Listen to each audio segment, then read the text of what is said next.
La saison des triathlons commence, c'est toujours un sacré chantier pour emporter tout l'équipement dont on a besoin.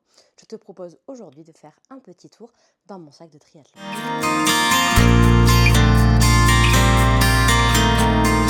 Se préparer pour un triathlon, c'est un sacré chantier. Il y a la préparation physique, la préparation mentale et la préparation des affaires. Entre l'équipement obligatoire d'un point de vue du règlement et de la Fédération française de triathlon, l'équipement qui va t'assurer pas mal de confort et te permettre de participer en toute sérénité à ton épreuve, ça fait un sacré paquet d'affaires à embarquer et ça peut être toujours un casse-tête pour être sûr de ne rien oublier. Il y a quelque temps, sur mon Instagram et sur mon blog, j'ai publié une checklist de la triathlète en compétition, donc je te mettrai le lien en commentaire. On va passer en revue cette checklist avec mon propre équipement pour que tu puisses voir un petit peu ce que moi j'embarque pour mes triathlons. Je vais essayer de retrouver un maximum de liens que je te mettrai de nouveau en légende pour que tu puisses avoir les références exactes, mais il y a pas mal de choses qui datent un petit peu et dont il n'y a plus de référence malheureusement. C'est parti. On commence par le sac. Il faut un gros sac et vraiment je te recommande le sac à dos parce que souvent tu vas devoir faire un petit peu de vélo pour pouvoir te rapprocher de la zone de transition et déposer tes affaires. Tu n'es pas toujours garé à côté et c'est parfois compliqué d'avoir d'un côté les affaires dans le gros sac à tenir, de l'autre le vélo à pousser. Tu es parfois tout seul, donc vraiment je te recommande un gros sac à dos. Voilà. Évite les tote bags, évite les sacs à lanière, un sac à dos sera beaucoup plus simple. Perso, celui de l'Ironman des Sables, de l'Alpha Ironman des Sables, me convient très bien, parce qu'il est pile poil à la bonne taille pour tout embarquer. Alors oui, c'est l'Alpha Ironman. Je continue à l'utiliser même si j'ai été DNF sur la course après 25 km de vélo, parce qu'il est méga pratique. Voilà, je ne vais pas cracher sur quelque chose de pratique. Pour une fois qu'on utilise des goodies qu'on nous offre sur des courses, et surtout deux, ça me rappelle mon échec et ça me rappelle à quel point il est important qu'il faut que je continue de m'entraîner pour pouvoir revenir sur ce genre de format et enfin franchir la ligne d'arrivée. Bref, un sac à dos, c'est l'essentiel. Élément essentiel pour moi, mais pas obligatoire du point de vue du règlement, la trifonction. Voilà, ma trifonction, c'est une trifonction Overskin, lien dans la description, en taille L. Ultra pratique, que j'adore. Elle est franchement à la bonne taille. C'est pas souvent sur les trifonctions, parce que souvent, quand tu montes en taille, ça plutôt tu augmentes en longueur et pas en largeur. Là, c'est vraiment, c'est parfait pour ma morphologie. C'est une marque française, faite par une femme pour des femmes, et on le voit en fait sur la coupe, sur la longueur des manches, sur la longueur des cuisses, sur le confort du cuissard. La trifonction se porte sans culotte ou sans string, mais avec une brassière en dessous. Voilà, je sais quand même pas mal à me poser ce genre de questions. Elle se porte du début de l'épreuve, donc pour nager, pour ensuite faire du vélo et ensuite aller courir. Voilà, c'est vraiment la tenue 3 en 1, comme son nom l'indique, trifonction. Parce que j'ai beaucoup de questions à ce sujet.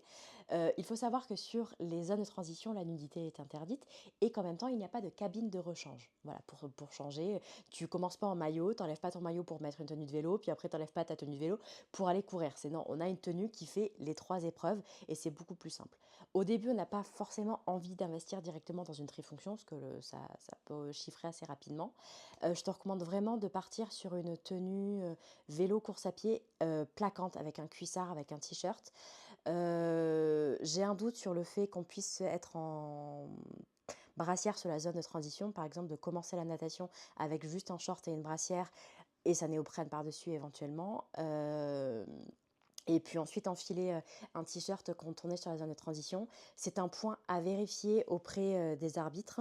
Mais en tous les cas, prévois un t-shirt qui soit près du corps et que tu puisses en fait glisser sous la néoprène au cas où tu ne puisses pas être en brassière sur la zone de transition. Point important sur les trifonctions. Point de vue du règlement. De nouveau, la nudité est interdite. Cela veut dire que même s'il fait chaud, tu ne peux pas courir en fait en enlevant les épaules, voilà, en le transformant en short. Tu dois toujours avoir les épaules, voilà, les épaules sur les épaules. Et surtout, au moment de franchir la ligne d'arrivée, le zip doit être remonté jusqu'en haut. Voilà, ça fait partie du règlement. Tu peux être disqualifié ou perdre des points, des trucs très bêtes sur ce genre de choses. Donc vraiment, tu arrives, tu remontes la zipette. On la descend quand on a chaud, mais 100 mètres avant l'arrivée, tu remontes parce que tu vas te faire gronder par les arbitres sinon. Autre élément qui va faire les 3 épreuves, donc ma montre GPS qui a, un mode triathlon, c'est-à-dire que j'ai, elle me compte la natte, la transition, le vélo, la transition et la course à pied. Voilà, c'est une 6S Pro. Elle n'est plus produite, il y a l'équivalent, chez Garmin avec la 265S. Voilà. On va maintenant passer à la partie, natation, donc tout l'équipement qui peut être obligatoire ou utile pour la partie natation de ton triathlon. 1, la combi néoprène. Celle-ci est obligatoire si la température de l'eau est inférieure à 16 degrés et elle est interdite si l'eau est supérieure à 24 degrés. Entre les deux, tu fais ce que tu veux. Personnellement, entre les deux, ça va dépendre de la distance que je fais. Si je fais un S, je vais pas la mettre, ça sert à rien. Enfin, les 3 secondes et demie que je vais garder sur ma distance en S, je vais les perdre à enlever la combinaison. En revanche, dès que je passe sur un M, dès que je peux la mettre, je la mets parce que vraiment la combinaison, ça améliore la flottabilité et tu vas glisser beaucoup plus facilement dans l'eau et beaucoup moins te fatiguer. Or, nous, ce que l'on veut, c'est ne pas sortir fatigué de l'eau après un triathlon. Ma combi, c'est une Naptonia qui n'existe plus chez Decathlon. C'était une taille L qui me va encore. Faut pas que je prenne plus de kilos, mais qui me va encore. J'ai malheureusement pas du tout d'équivalent à proposer. C'est la seule que j'ai eue. Je connais pas du tout les autres marques, je connais pas du tout s'il existe des modèles grande taille ou pas, parce que pour le moment, c'est celui-là que j'utilise et qui me va très bien. Autre élément obligatoire, en plus celui-ci, le bonnet de bain. Plus ça va et plus les organisations ne fournissent plus de bonnets de bain par souci écologique, mais dans le même temps, il est obligatoire de nager avec un bonnet de bain. Donc, toujours en avoir un ou deux dans son sac au cas où, ça peut servir. Des lunettes, voilà, pour nager obligatoire. On va être en eau libre, donc prévois des lunettes avec une protection UV parce que le soleil dans le visage quand tu es en train de nager, surtout avec la réverbération, ça peut faire très très très mal aux yeux. Avec ça, moi je rajoute aussi, j'ai un petit sticker qui réactive en fait le traitement anti-buée pour pouvoir voir quelque chose parce que ce genre de lunettes ce ne sont pas des masques de plongée, on ne crache pas dedans, on ne frotte pas dedans pour enlever la buée, parce qu'au contraire tu défonces l'intérieur des verres. Donc on met ce genre de petit truc pour effacer la buée. Ça coûte 5 euros et ça permet vraiment de rallonger la durée de vie de tes lunettes. J'ai personnellement 2 modèles de lunettes, donc c'est Speedo qui me font vraiment un regard de grenouille, mais voilà, elles sont très larges, elles permettent vraiment de protéger. À côté de ça, j'ai également un modèle Roca beaucoup plus petit, mais beaucoup plus performant en termes de protection UV. Je te mets le lien en description, parce que là, c'est un peu le bazar dans mon appart et j'ai pas réussi à remettre la main dessus. Mais voilà, c'est 2 modèles que je recommande. Les Roca sont beaucoup plus petits, enfin voilà, les verres sont beaucoup plus petits, ils vont avoir tendance vraiment à t'appuyer dessus, mais alors en termes de protection UV, puis aussi d'aérodynamisme. J'avoue qu'à mon niveau, l'aérodynamisme, on s'en moque un petit peu, vu ma vitesse. Mais voilà, celles-ci, elles sont vraiment très très larges et elles ont un peu tendance à augmenter la zone de frottement, alors que les Roca sont plus fines, ce qui va être plus efficace pour la glisse. Une crème anti-frottement ou un corps gras, ce genre de choses. Ça va t'aider à enfiler la combi néoprène. Tu peux aussi mettre des sacs plastiques au niveau des pieds, ça permet d'enfiler beaucoup plus facilement les jambes. Et surtout, je te recommande d'en mettre au niveau du cou, au niveau de la fermeture, parce qu'à force de tirer la tête pour voir où tu vas, de nager, ce genre de choses, ça peut créer de gros frottements et de grosses brûlures au niveau de la nuque, ce qui n'est pas du tout agréable. Et au passage, tu peux aussi t'en mettre à l'intérieur des cuisses et des bras, là, toutes les zones qui ont l'habitude de frotter quand tu fais tes entraînements en course à pied. Et dernier élément, mais cette fois-ci à laisser sur la zone de transition, une serviette. Voilà, quand tu sors de l'eau, tu as quand même besoin de te sécher un petit peu les pieds avant d'enchaîner la suite, de te sécher un tout petit peu, surtout s'il fait froid, voilà, de ne pas partir complètement dégoulinant d'eau. Mais la serviette, ça aide, ça aide toujours pas mal sur la zone de transition. Ce que je te recommande en fait, c'est de mettre ta serviette voilà, en deux, mettre tes affaires de vélo juste derrière ta serviette, puis tes affaires de course à pied, comme ça tu regroupes tout dans un ordre très logique.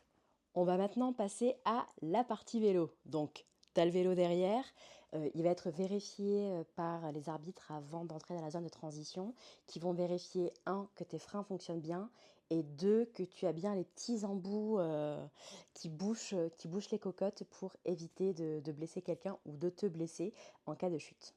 Donc, bien entendu, au moment où tu déposes ton vélo ou avant, tu as quand même vérifié qu'il n'y a pas de souci technique au niveau de ton vélo, donc que les freins fonctionnent bien, ça a été vérifié par l'arbitre, mais aussi que tes pneus sont gonflés, que ton dérailleur fonctionne bien. Ceux qui ont des dérailleurs électriques, pensez à les charger, voilà, avant une course, ce genre de choses. Donc vraiment, vérifie ton vélo avant de l'amener sur la zone de transition pour être sûr qu'il soit en capacité de rouler à 100% et que tu ne te retrouves pas comme moi au triathlon du Dauphiné avec une patte de dérailleur tordue qui t'empêche de passer les 3 dernières vitesses, voilà, celles dont tu as besoin dans les montées, et que tu te retrouves à galérer sur 20 bornes parce que t'as pas les vitesses qu'il faut et que tu n'as pas les cuisses qu'il faut également pour compenser. Élément obligatoire à avoir, le casque. Voilà. Dès l'instant où tu as ton vélo en main, le casque doit être attaché. Voilà, c'est la première chose qui arrive. Tu mets ton casque et tu l'attaches. La lanière doit être bien serrée sous le menton. Voilà. Dès l'instant où tu circules avec ton vélo dans la zone de transition, le casque doit être attaché. Que ce soit pour la T1, voilà, avant le départ de ton vélo jusqu'à franchir la ligne d'arrivée, mais également aussi au retour. Tu ne peux enlever ton casque qu'une fois que tu auras posé ton vélo. Tu ne détaches pas avant. Idem, les arbitres vont contrôler que tu as un casque à l'entrée de la zone de transition, donc il faudra que tu l'aies sur la tête et attaché. Voilà. Après, un casque obligatoire. Le mien, c'est un très joli Abus, voilà, avec des reflets bleus et violets qui s'accordent très bien à ma trifonction et aux couleurs de mon vélo. Voilà. Moi, perso, je roule et je cours toujours en lunettes. Là, ce sont des Oakley. Habituellement, quand je fais mes sorties vélo, je mets les branches par-dessus les lanières. Mais là, en triathlon, je les mets dessous, comme ça, au moment où je vais être sur ma T2. Voilà, entre le vélo et la course à pied, j'ai juste enlevé le casque. J'ai pas besoin d'enlever les lunettes, enlever le casque pour remettre les lunettes. Voilà. Perso, je les adore par leur effet pare-brise. Voilà, il n'y a rien qui passe. J'ai les yeux qui sont bien protégés partout, autant protégés de tout, autant des UV, du soleil, ce genre de trucs, que de tous les objets volants non identifiés, donc les poussières, les brindilles, les cailloux, ce genre de trucs, qui peuvent très facilement voler dès l'instant où tu fais du vélo et qu'on est beaucoup à rouler en même temps. Souvent, avec les vélos de route, on a des pédales auto, donc qui dit pédale auto dit chaussures de vélo avec les cales qui vont bien. Donc, avant une épreuve, on vérifie que les cales sont en bon état. Moi, les miennes, ça va, elles ont un peu morflé, mais ça va, elles sont encore utilisables. Mon modèle de chaussures, ce sont des North Waves. Personnellement, je cherche à les changer parce que je trouve le coup de pied bien trop étroit. Enfin voilà, j'ai des fourmis dans les pieds juste en enfilant la chaussure sans même la serrer. Donc là, pour le moment, je suis à la recherche de chaussures de vélo avec des coups de pied bien plus larges pour être un minimum confortable. Bref, pense à rajouter tes chaussures de vélo dans ton sac, surtout si tu as des pédales auto. Sinon, bon, si tu es ouvi, c'est pas grave, hein, tu pourras toujours faire ton vélo avec les chaussures de run, ou si tu n'en as pas d'ailleurs, hein. Mais l'avantage vraiment des pédales auto, c'est que tu embarques beaucoup plus facilement tes pédales, tu as beaucoup plus facilement de la puissance dans les jambes. Là, on passe sur un élément sujet à débat. Les chaussettes. Moi, personnellement, je ne me vois pas faire un triathlon sans chaussettes. Vraiment, ça m'apporte du confort au niveau des chaussures. Mais les élites font sans chaussettes. Même les élites ont leurs chaussures directement clipsées sur le vélo et les enfilent, les enfilent tout en pédalant. Personnellement, j'y arrive pas, mais voilà. Pour moi, les chaussettes, ça reste source de confort. Ça m'évite les ampoules, ce genre de choses. Donc voilà, sache que tout le monde ne fait pas du triathlon avec des chaussettes. C'est à toi de voir si tu préfères gagner des secondes et tout faire sans chaussettes ou si tu préfères le confort. Et de nouveau, il n'y a pas de mauvaise solution, c'est vraiment en fonction de toi et de tes objectifs. Élément en option à avoir également, un kit de réparation d'urgence pour ton vélo. L'assistance est interdite en triathlon, c'est-à-dire que si tu as le moindre pépin mécanique sur ton vélo, tu es tout seul dans la galère, toute seule dans la galère, c'est à toi de réparer sur l'instant. Si tu n'es pas capable de réparer ou pas capable de le faire dans les temps, parce qu'il y a des barrières horaires, je rappelle, sur les triathlons, tu seras contraint à l'abandon ou à la disqualification. Voilà. Donc c'est un choix à faire ou pas, de dire bon si je crève, c'est pas grave, j'abandonne. Ou alors non, j'ai trop voilà, j'ai trop investi pour pouvoir abandonner sur un truc aussi con. Donc en général, ça dépend vraiment de la distance. Sur des S, voilà, sur les petites distances, on se dit bon, ben tant pis. J'avoue que si tu prépares un half ou un full, pense quand même à avoir ce qu'il faut. Dernier élément, le porte-dossard. Ton dossard doit forcément être attaché par 3 points d'attache. Il doit se porter dans le dos pour le vélo, devant pour la course à pied. C'est pour ça que les porte-dossards qui se glissent sont souvent plébiscités, surtout qu'au vu du prix des trifonctions, ça fait chier d'y mettre des épingles dedans. Donc à moins que tu fasses tes pas trifonctions et que tu cours avec un t-shirt, il te faudra changer le sens de ton t-shirt entre le vélo et la course à pied. Mais en général, voilà, les portes dossard, celui-ci il coûte 5 € à Decathlon. C'est pas pour une fois qu'un élément triathlon ne coûte pas très cher, vraiment investi. Voilà. Et dernier élément, t'assurer que tu as bien tes bidons et tes bidons pleins. Parce que c'est très bête d'arriver sur les zones de transition et d'avoir des bidons vides et rien sous la main pour pouvoir les remplir. Voilà, moi en fonction de la distance, soit j'ai un bidon, soit j'en ai deux. Voilà, sur les S j'en ai un, à partir du M j'en ai deux. Côté liquide, je tourne avec les électrolytes TA pour voilà, les électrolytes TA.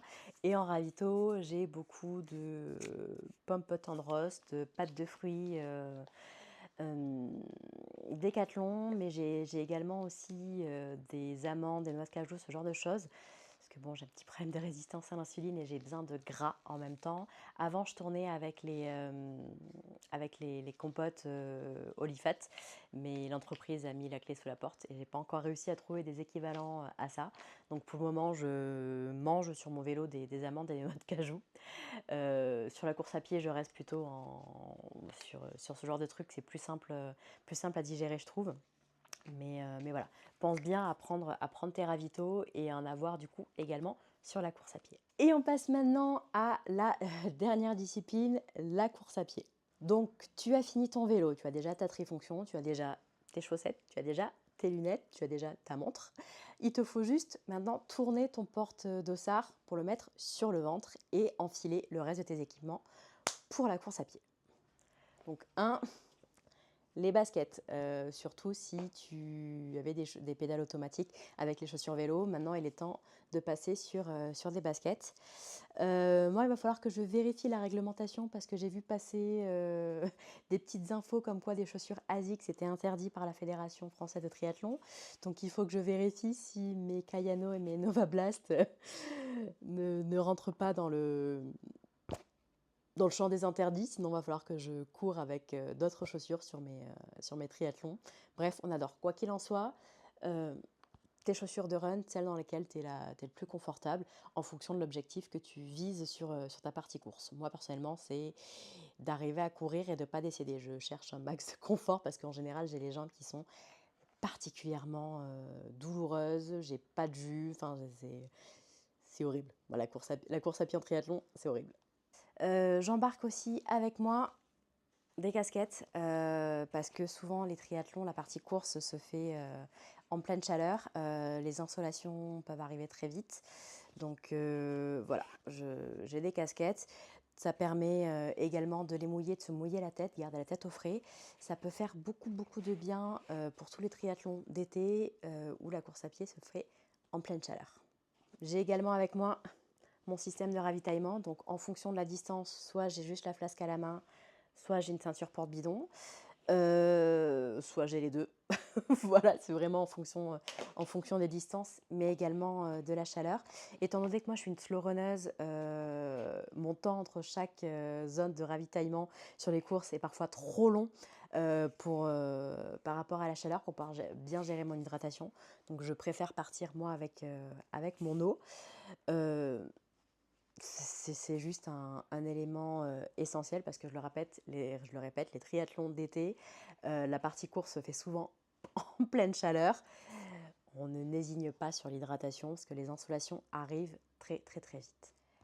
Et voilà, on a fait un petit peu tout le tour de ce que je peux mettre dans mon sac de triathlon avant une épreuve. Donc l'avantage en faisant cette vidéo, c'est que mon sac pour samedi est déjà prêt. Donc samedi, je participe au triathlon S de Chantilly. Donc oui, je suis passée du M au S vu ma forme non olympique du moment. En tout cas, j'ai ultra hâte de vous retrouver samedi. Je pense qu'on va bien s'amuser. On attend quelque chose comme 3000 personnes sur le week-end. 3000, non, 6000 personnes sur le week-end avec tous les formats qui existent. Donc je serai là samedi en tant que participante et dimanche en tant que supporter sur le semi. Donc voilà, j'ai juste hâte de vous voir tous et qu'on s'amuse un petit peu tous ensemble et que je franchisse la ligne d'arrivée de mon premier triathlon de la saison. En tout cas, je te dis à bientôt pour une prochaine vidéo.